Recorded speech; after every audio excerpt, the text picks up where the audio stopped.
And I raised almost $8,000 by selling my artwork and sent 22 women to the event.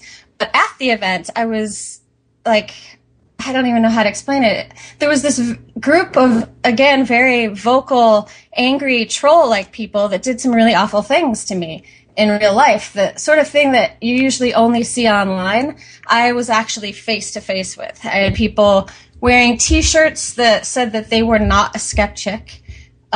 People making fake jewelry that I make that said things on it like, you should be embarrassed. Wow.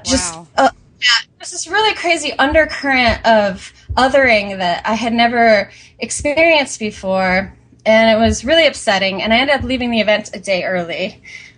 But I think that sort of brings you up to speed on sort of what is going on.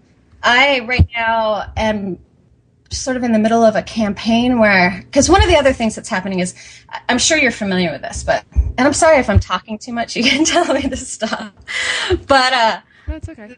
One of the things that's happening is that they create this idea that it's the women against the men. I don't know, I'm sure you experienced this, like as a feminist or as a writer online. That you get that a lot.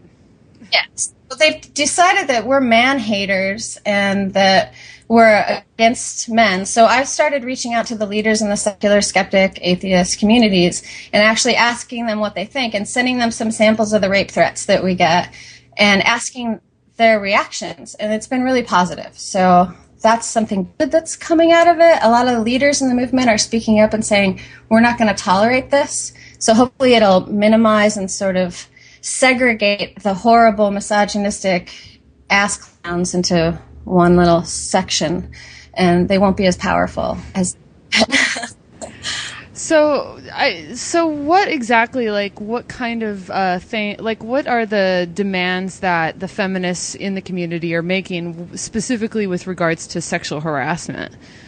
Specifically, we have just been asking for conduct and harassment policies to be at events, which is sort of bizarre that there hasn't been any. Because if you go to, heck, you go to any geek convention, they're going to have a conduct policy. If you go to an S&M club, it's going to have a harassment policy.